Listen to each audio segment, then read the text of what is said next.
On today's episode of the Elite Realty Group Podcast, we are going to bust the four biggest myths about real estate in 2025.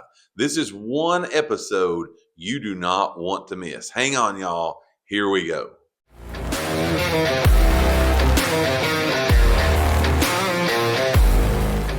Hello, everybody, and welcome to the Elite Realty Group Podcast, where we give you the most up-to-date, relevant real estate information you're going to find anywhere on the planet. You are going to get it right here. I'm Mike Elkins, your host, with my co-host, Dave Elkins. We are with Elite Realty Group in Morristown, Tennessee. Again, glad to be hanging out with you guys. Whatever you're watching or listening to us on, make sure you like the video, share the podcast, do whatever you got to do to help us literally spread this information around the world. With that being said, my partner in crime, how's it going?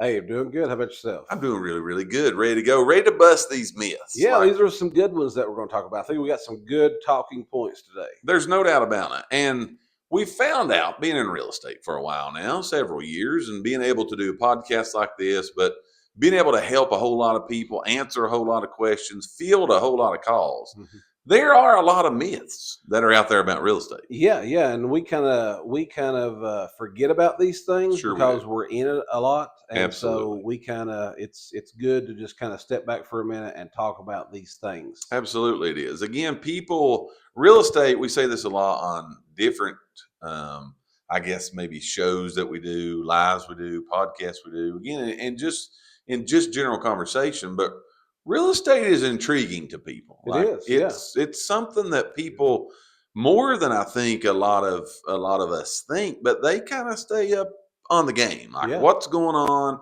Yeah. What's happening? But we get these questions a lot of times about, hey, I heard this or I heard that. And a lot of times it is some of the things we're going to talk about today. Mm-hmm. It's literally just a myth. Right. Because I would say, and I think you will agree with me here on this, there are a lot of self-appointed gurus. Absolutely. That are out there. You know what I'm saying? We are not trying to be one of those people. Oh, we are just trying to give you factual information. Absolutely. Absolutely. And so, again, because so many people claim to know so much about the real estate industry, mm-hmm. that causes these myths. You know what I'm saying? It causes these myths. Also, it's some things that when you start looking into myths, I don't think it's people just out there putting out false information to say, but I think it's like, well, this is how I did it in 1965, right? Or this is what happened in 2008, or those kind of things. Right. This is what my neighbor did, mm-hmm. and it's things like that kind of people take a thought and make it a fact, right? Just because we think something or we say it enough, that doesn't necessarily make it the truth. Right. Big. That's what I'm going to say. Big thing you just said right there is that, when your parents bought their house in 96, right, it's a little bit different I agree. Today than what it was, the market, I'm saying, in 1996. So obviously the market has changed. No doubt about it. I mean, and it's constantly changing. It's ever evolving. It's moving the whole entire time. Before I got into real estate, I would have never thought there was so much depth and width and everything that goes into this market that makes it, again, it's constantly changing. You got to stay up on it. That's why we're bringing you the Elite Realty Group Podcast, so you can stay up on the information. We're going to talk about today the four biggest myths that's happening in real estate in 2025. We're going to bust those for you. But I will tell you, this is good information. Not because we're giving it. Right. This is good information. All right.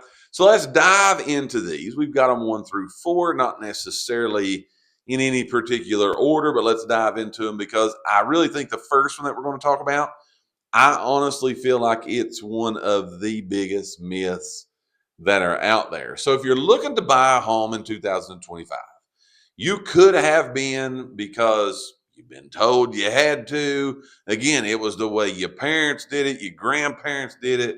But you've been saving up for that down payment for quite some time. Mm-hmm. And if you know anything about the economic situation that's happening in these United States of America right now, mm-hmm. it's not easy to save money because everything costs an arm and a leg. Absolutely. Right? Yeah. Don't go try to buy eggs or gas. Right? That's what we're going to say. Right.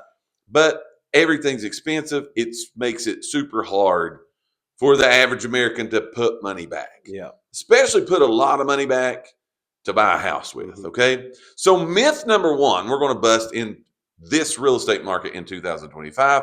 Myth number one is you do not have to have a 20% down payment to purchase a house. Everybody thinks I got to have at least 20% down to buy a house in 2025.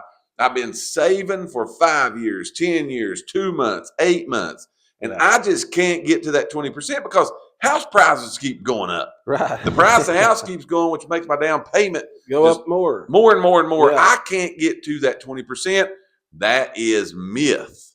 Number one, we are busting. Yeah. Tell the people, my friend, some options that they have to bust that myth.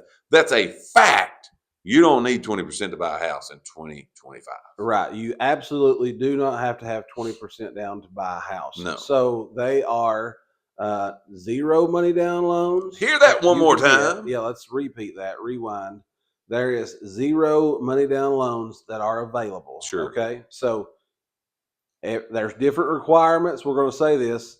There's loans available. You have to qualify for those loans. Correct. Each loan has got different qualifications. There's FHA loans, which are 3.5% down. Mm-hmm. There's conventional loans that have little to no money down. Sure. Conventional loans. So again, we tell people this all the time. Check with a lender and see what you qualify for. Okay. Right. But you do not have to have 20% down. Now, we're going to get some hate for this. You can go ahead and know this. We always do. Is it a bad thing to have 20% down? Not at all. Like if you are the one who wants to save because you want to, that's okay. That's right. Like it's okay to save up so you don't maybe have to have the PMI insurance and all this other stuff. But if you think you have to, that's a different story. That's what we're talking about. You are not required. You do not have to. Mm-mm. There's zero money down loans available. Check with the lender in your area and find out what do you need to do to qualify for one of those loans. You touched on something that I think we need to dive into a little bit more. You said you have to qualify, meaning the person buying the house has to qualify. The loans are available. Okay, right, like they're out there. They're available to you. A little bit of research, a little bit of time spending with a professional. You're going to find out which one of those you can get.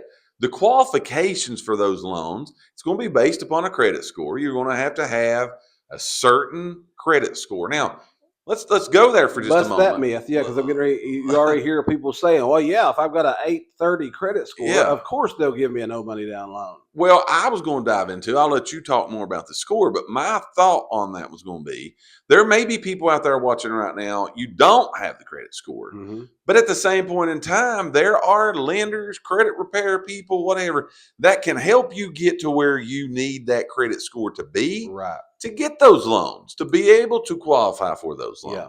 So you have to be able to qualify. You have to have a credit score that can be worked on and improved quicker than you think. Yeah. The second thing I want to tell you about is you do have to qualify, and they call this your debt to income. Okay. Like you have to have your finances in order. Right. Okay. That's what I'm going to say because it's a broad conversation and we could go a whole long way on that, but your debt to income has to be in order, meaning you got to have some things in line. Your house payment can't be more than a certain percentage of your total debt out. And each loan is different. Sure. Those. That's what I was going to say. That's why sit down and talk to somebody who knows what they're talking about. You're going to be able to see all these options, see what you qualify for, what do we need to move around, and what do we need to get. But the 20%, you don't have to have that. You also alluded to, and I think we already touched base more, it is just naturally known, y'all. So for the hate we get to this, I hope you watch till we get finished. It is natural. If you pay more money down, your payment's going to be less. Right, okay, we fully understand that. Let's use common sense. It's not that you can't pay it down. Right. You want to save and pay. But there's a lot of people that are out there right now that they think that's a must. Right. Like I have to do that. You don't have to do that. Okay. Yeah, right. We always put this disclaimer out. There's not a blanket we can throw over really the answer to any real estate question. Yep.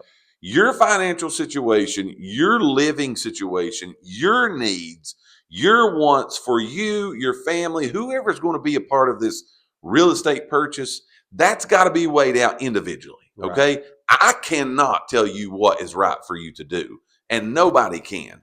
You get the facts, you weigh the information, you compare apples to apples. If it's right for you, ladies and gentlemen, it's right. Mm-hmm. If it's wrong for you, it's wrong. It does not matter what anyone else thinks about that. Right. It's a myth, though. Let's bust a myth here. First bust of the day. We're busting the myth of the 20% down payment. You don't have to have that. There's anywhere, again, from 0% down loans and up. Yeah. Research for yourself which one is best for your financial situation, and you just may be able to become a homeowner in 2025 if that situation is right for you. Anything else to say about myth number one? Really feel like we could talk about this for an hour. A long time. Because there's so much to it. But again, if you don't hear anything else we said through all that, we might ramble sometimes, but listen to the part where we said, talk to a local lender in your area and find out what do you have to do to qualify for certain types of loans. That's exactly right. That's it in a nutshell. Myth number one is busted. You do not need a 20% down payment to purchase a house in 2025. I'm going to toss it to you.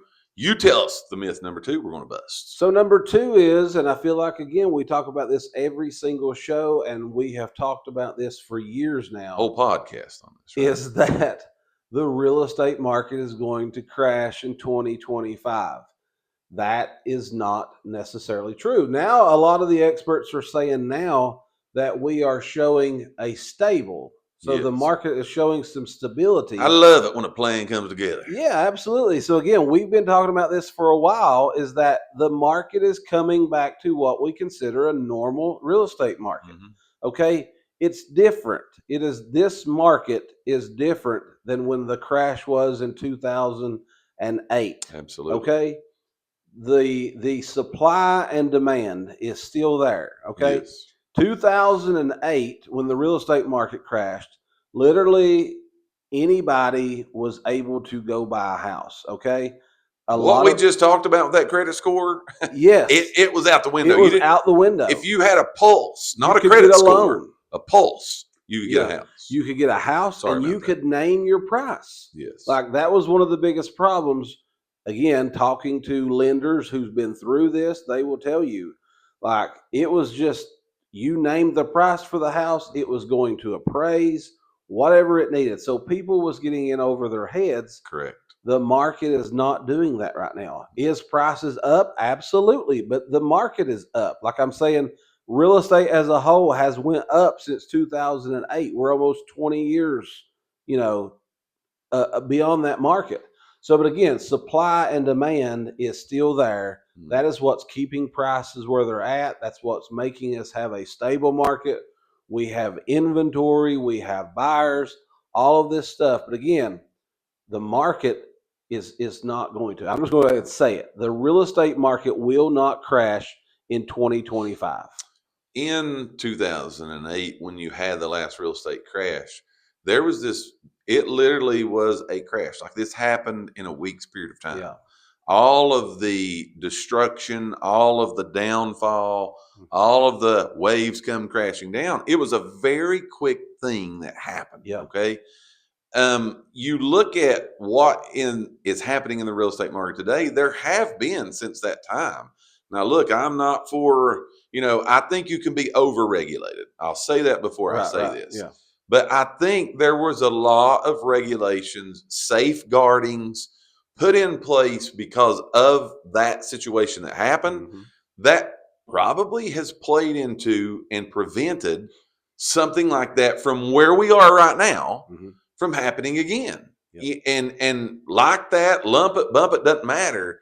That's the truth of why there is more stability in today's real estate market than there was in 2008. You had a super crash, prices crashing, everything crashing, and you just had this multitude of homes that just flooded the marketplace because The foreclosures was the ones that really just put us over that. You know what I'm saying? Like there were so many homes that were foreclosed. It was devastating. It was a bad thing. While you're seeing foreclosures now, they're there. They're always going to be there. It ain't even in the same universe Right. as what went on in 2008. Right. I think there's a lot of people sitting out there hoping that the real estate market is going to crash in 2025. Yeah. But with the data we're seeing now, again, the people that's supposed to be a whole lot smarter than me and you, they're now saying this is as stable of a real estate market that we have seen in a while. Yeah. The adjustments from the consumer side, that is people selling their houses while they're dragging behind a little bit. They've not quite 100% adjusted fully to what you can and can't do with prices. But most people that's buying a house that has to have a place to live, they've come to the realization this is what the rates and terms are going to be for the foreseeable future. We may tick up a little bit, we may tick down a little bit, but I have to have a house. I've got to make the adjustments. Yep. All of that added together is creating stability in the real estate market we're in right now. Yep. Thus, it's a myth as we sit here on February the 12th and record this podcast. It's a myth that there's going to be a crash in the real estate market in 2025. Make the adjustments you need to make, whether that's just what you're thinking or whether that's what you actually have to do. Make those adjustments, get in or get out, whatever you're trying to do in real estate in 2025. Get on with that because it ain't changing. Anything else about that? No, again, I feel like we've talked about this till we're blue in the face, but like I heard a guy say this the other day and then we'll move on. So I heard a guy say, a lot of people has prices went up on everything else, even including real estate here in the last 3-4 years. Absolutely. No doubt. You just mentioned eggs. Eggs are insane right now. Sure. The price of it. But most people that have bought recently in the last 3-4 years, they got really good interest rates. So like there's some really good interest rates which kept their payment low. Now the real estate market has still went up through those times. Prices went up. So even if they have to sell their house, they're going to have equity that they're not going to lose money on that house. Right. So just because of those things, just use a little bit of common sense. If you've owned your house for a while, you've got equity, you don't have to just lose your house. So I want people to hear that because I know prices are high right now on a lot of stuff, but don't just think, if you get yourself in a financial bind, don't just think I'm going to have to let my house go. Talk to somebody, a realtor in your area and say, hey, I've owned my house for 2 years and man, it's getting tough to pay my bills right now. So I might need to move on from this. Don't just think I got to let it go. Just walk away. See if you can make some money. There's a really good chance that you can. Absolutely. And at the same point in time, lose it with nothing or lose it and get something. Yeah, if I lose it and get $3,000, I'm taking that. You know what I mean? I'm coming out to the good. Yeah. You know what I'm saying? I'm coming out to the good. Again, as you've said, prices pretty much across the country have went up in value. These homes have went up. So we're talking to you today about some myths. We're busting the 4 biggest myths that are kind of out there about the real estate market in 2025. We have busted the first 2. Now let's bust the last 2. Now, before we bust this myth, again, it's what I said earlier in this podcast. Finances, when we start talking about finances and what's right and what's wrong, there is not a blanket we can throw to include every person that watches this show for it to be right with you. Okay. Yeah. So I don't know at what point. This is 15 minutes in. I hope you watch this to make sure you heard that, because we do get pushback on a lot of things we say because we split these up into small clips. But this is not a blanket statement, but this is a myth, okay? And you have a lot of people that are saying, well, you should wait for interest rates to drop before you jump into this real estate market, okay? That's a blanket statement, y'all. That's saying you got to do this. That's not true. No.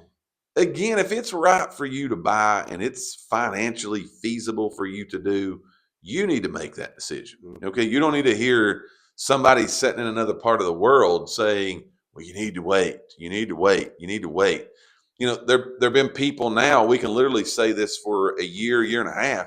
There have been people waiting a year and a half for those rates to drop, and they've not. Right. And everything that we're seeing and hearing, they're gonna bounce. That's probably the best term I can give you in 2025. Rates are going to bounce up and down. Okay, as the ball bounces up and down, so they're going to bounce. You should wait. Maybe you should. Maybe you shouldn't. But literally, just to throw a blanket and tell everybody out there, you should wait till rates pop down. You might be waiting for a while. I don't know. Maybe I should know this. Maybe you know this. But like, we came through in the real estate world, it was just a time of madness. I mean, like, realistically, chaos. Prices went insanely crazy. Interest rates was insanely low.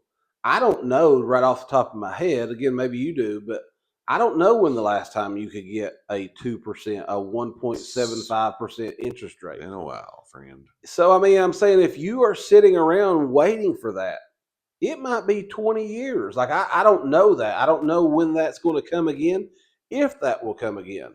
So like you just said, you can't throw a blanket on everything and say, this is what you got to do. I think I said this on our last week's podcast. If it's the house you want, if it fits your needs, if your budget will support it the way it is right now, it might be the right time for you to go ahead and buy a house. But that's an individual thing. I don't know your finances. You know your finances. Mm-hmm. Talk to somebody who loans money and see, can you afford this? And then you make that decision. Don't listen to what any guru, expert, blah, blah, blah is saying. If it's right for you, then that's your decision. It's not mine to tell you yes or no. That's right. Let's dive just a little bit deeper, okay? Just for a moment to put things into perspective here. Those rates, when we're talking about high ones, low twos, okay, like that's where I'm going at. Yeah. And I'll even just say all the way up through twos, mid threes. Yeah. Historic. Great. Historic. Once in a lifetime, historic lows. Okay. You hit the nail on the head. If you're waiting for that to come, historic. Yeah. It was a historical time to get those kind of rates. Like, it had never been done. Yeah. Like, you ain't doing that. Right. We could all be dead before that comes again. So like you said, we could be waiting. Yeah. So to blanket statement that, it's just not good advice. Right. It goes back to, y'all, if it's right for you, it's right. If it's wrong for you, it's wrong.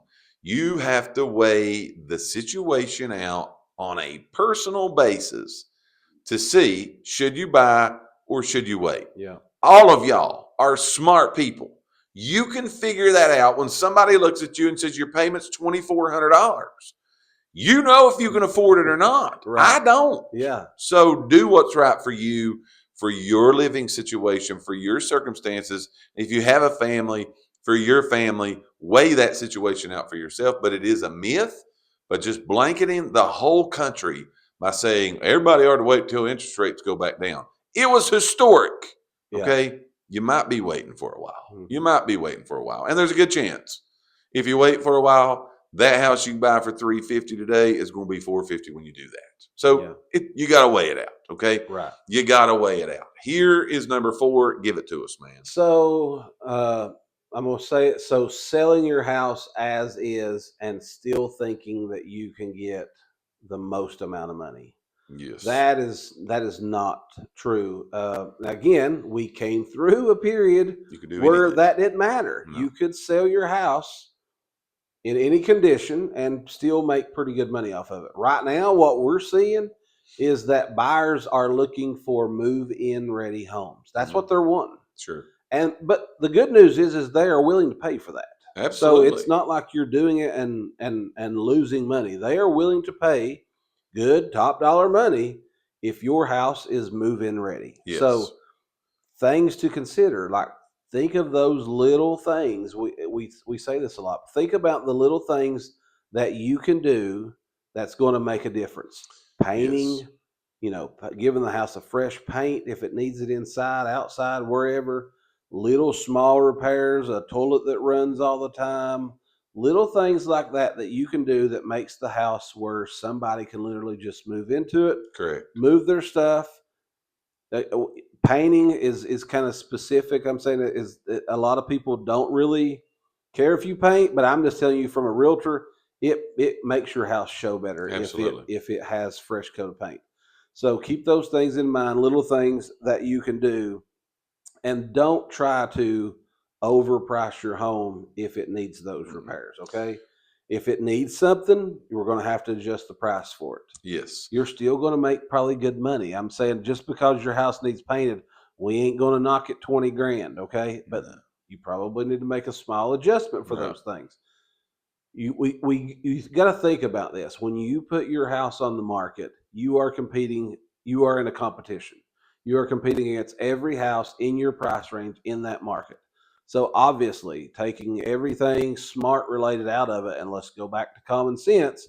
If you are walking in a house and they're exactly the same price, they're exactly the same square footage, and they're next door neighbors to each other, if this house looks a whole lot better because it's done these fresh little updates, your house is probably going to sit there. Correct. So keep those things into your mind. But we are not in that time anymore where that you can just sell your home as is and you're going to make the best money for it. Yeah, you have to price accordingly. Yeah. And again, buyers are willing to pay. They are Yes. willing to pay if ready. it's ready. Yeah, if it's ready, they're going to pay. Yeah. Shameless plug for the agents here at Elite Realty Group, but we literally just had this conversation this morning, and this is something that you're probably going to be able to get this all over the country. I don't know a real estate agent that wouldn't do what I'm getting ready to do, but literally we were tasked this morning with going out and doing what we call annual real estate reviews, and we were tasked this morning to do 20 of those. Mm-hmm. That's literally where someone that does what we do on a daily basis literally just gives you an annual real estate review. We come in, look at your whole entire house. We tell you things like that. Like, hey, if you think about selling in 2025, here's some little things that I see that's going to help you. It's going to help you get more money for your house. Yeah. It's going to help you be able to raise that price, so on and so forth. So there are a lot of what I'm going to call help that's out there. If you're thinking, well, I really don't know what to do, and I don't want to do it if it ain't going to be good. I don't want you to do it if it ain't going to be good. Yeah. But wherever you are, call a real estate agent that's a pro in your area. They're probably going to come in and do the same thing for you also, to be able to just have a conversation with you about, hey, this is what potentially could happen if you do these things. Again, you can't pricing today it's not been important. Like you really didn't have to pay attention in pricing over the last little bit in the real estate market because inventory was so low, which kept those home prices. You could do a lot. There was a lot of flexibility. Okay. Yeah. With the rise in inventory, stability, as it's been called, you're having to be more precise. Yep. You're having to be more, I've got to get this right. Because like you said, your competition is up. Yeah. Okay. It's up, and that's up across the country. Mm-hmm. You have more competition now. So we're no longer in those days that you could just throw a number. Right. If you really want to sell your house, you need to have someone to review those numbers with you. And again, don't just tell you what they think, show you what the market says about your house.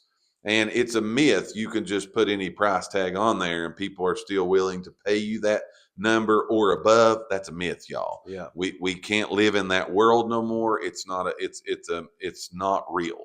So we can't live there. So what else about that? Anything about the myth number 4? No, that's it. That's pretty much it. So what we've done, we've busted 4 big myths for you today about real estate in 2025. Hopefully this information has been super good for you. Again, wherever you're watching, listening to this podcast, subscribe to our channel, follow us.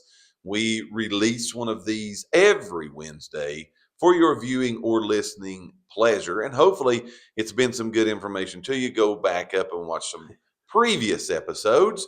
There's some good information out there for you on that. As far as this episode, busting myths for real estate in 2025, that does it for us on this episode of the Elite Realty Group Podcast. We hope again that you guys will see us or hear from us again in the coming weeks on one of our upcoming episodes. For all of us at Elite Realty Group, Dave and I especially, you guys have a great rest of your day wherever you're watching or listening from. This has been the Elite Realty Group Podcast from your friends at Elite Realty Group in Morristown, Tennessee. Have a great day, y'all. Over and